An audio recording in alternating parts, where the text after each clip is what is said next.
তখন ইসকন থেকে বহিষ্কার করেছে। ইসকন কি আসলে? এটা হচ্ছে আন্তর্জাতিক কৃষ্ণ ভাবামৃত সংঘ, আমি আপনাকে বলেছিলাম।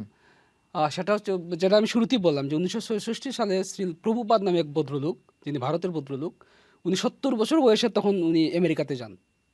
সেখানে গিয়ে তিনি যে ধর্মপ্রচার শুরু করেন। তো ওইটাকে যে ইন্টারন্যাশনাল আন্তর্জাতিক কৃষ্ণ ভাবামৃত সংঘ, এটাকে মানে ইংরেজি অ্যাপ্রিভিয়েশন যেটা করা হচ্ছে সেটা হচ্ছে ইসকন। ইসকনকে বাংলাদেশের একটি অংশ, রাজনীতিতে একটি অংশ, তারা ইসকনকে চায়, ইসকনকে নিষিদ্ধ করা হোক, তারা চায়। কেন চায়?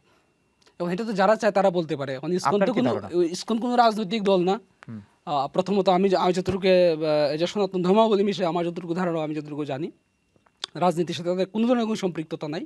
এবং আমি যেটা উদাহরণস্বরূপ বললাম, যে শুধু বাংলাদেশে না, ইসকন হচ্ছে এই দেশের 30টা ইউনিভার্সিটিতে কাজ করে, মানে তাদের সংগঠন আছে আর কি।